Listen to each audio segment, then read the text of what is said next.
Bom dia. I bring you greetings from thousands of your colleagues in Texas journalism. And I want to thank my new friend, Pedro Geronimo, for giving me this opportunity to address your meeting today. I want to share with you an overview of what's happening right now in journalism in the United States. We have around 9,400 newspapers in the United States, many of which have their own websites.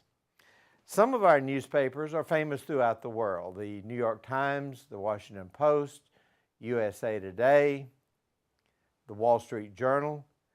But most of our newspapers you've never heard of, and that's okay because most Americans have never heard of them either. Of our 9,000 plus newspapers in the United States, more than 8,000 are community newspapers. In Texas, we have around 600 newspapers, and of those, around 550 of those 600 are community papers. The metaphor I like to use is that of an iceberg. When you look at an iceberg, you only see the top 1/5 of the iceberg. 4/5 of it is hidden underwater. When people talk about newspapers, even in Texas, they may be able to name 10 or 20 newspapers. Even if you could name 50 newspapers, that would be only a fraction of what we have. So newspapers and newspaper journalism in Texas and in the United States is really much like an iceberg. We see the top of the iceberg. We see those most visible newspapers, but we're really unaware of what makes up the bulk of journalism, both in the United States and in Texas. Some of our newspapers, our community newspapers, are in small towns of only about 1,000 people. Others serve their county, which in the United States is a political subdivision of the state. There are some 250 counties in Texas. And of those counties, every one has at least one newspaper, sometimes several in the county. Here's the good news. Community journalism is the healthiest, most successful part of American journalism. Everyone knows that metropolitan newspapers in the United States have lost perhaps half of their editorial staff. Ad sales are down. Circulation are down. People say that metropolitan newspapers are in trouble, and indeed they are. There are almost no American cities with competing daily newspapers.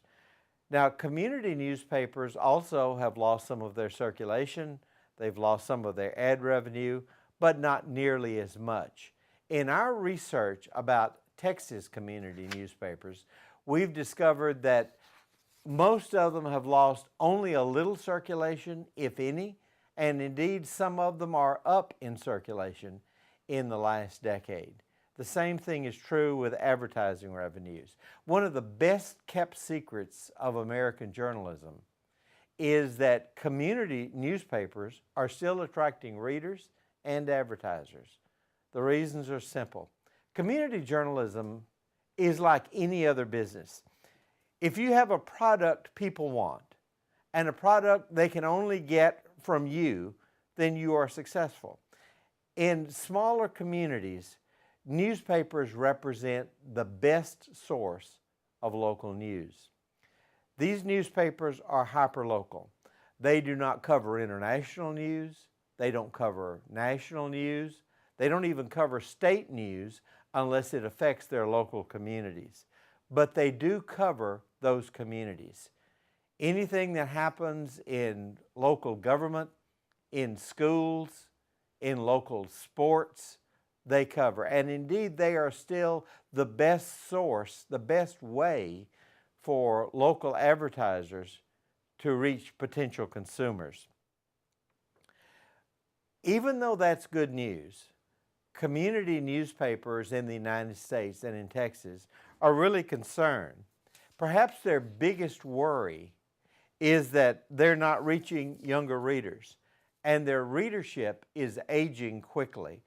Right now, 3/4 of the people who read American newspapers are age 45 or older. And the biggest part of that group are people who are age 60 and over. Most of our newspapers now have websites, but we have not yet figured out how to make money from those websites.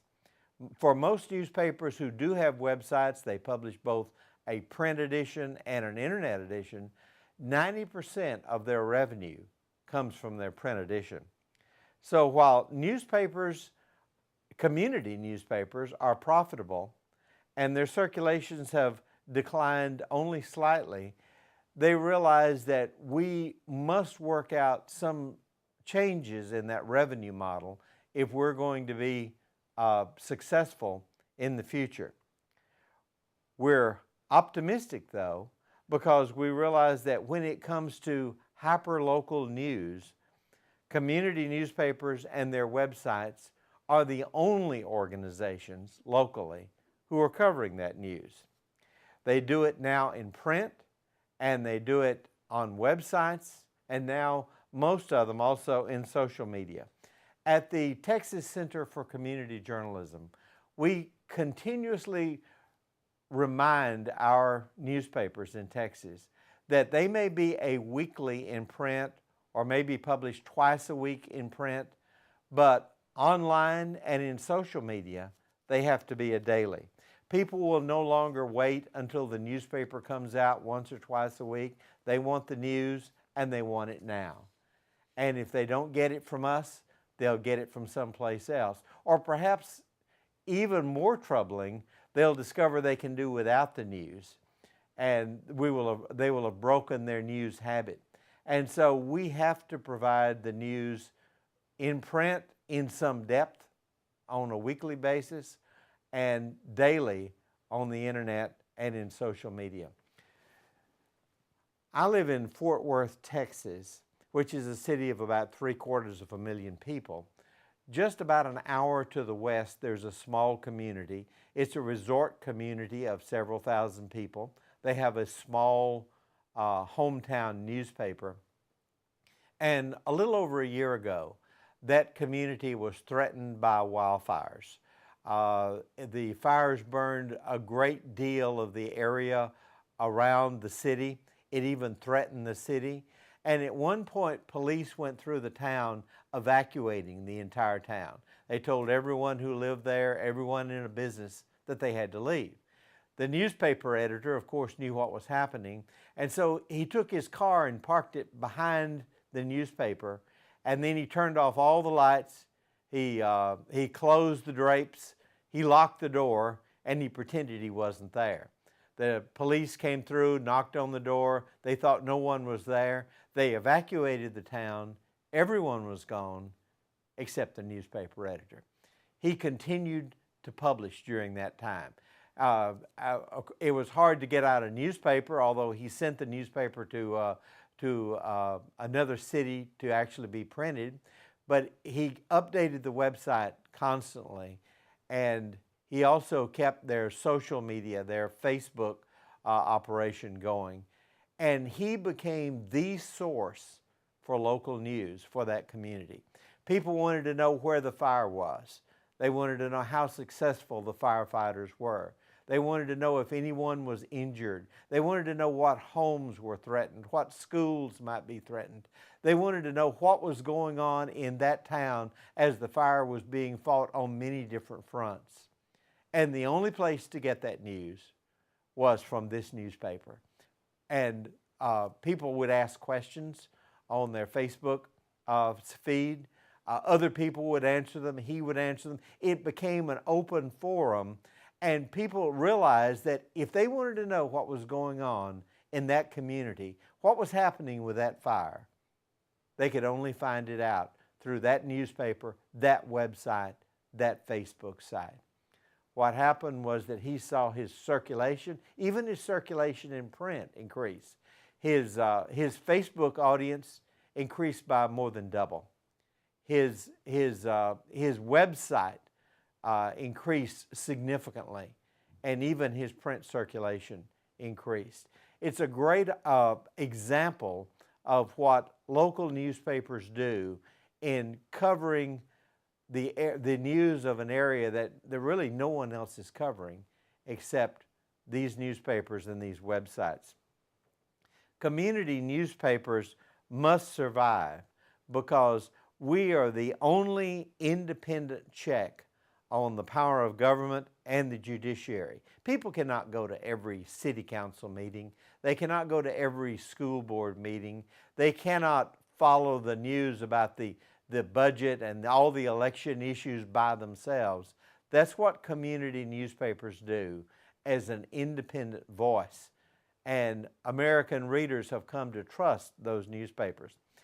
I just finished writing a book about investigative reporting in community newspapers throughout the United States.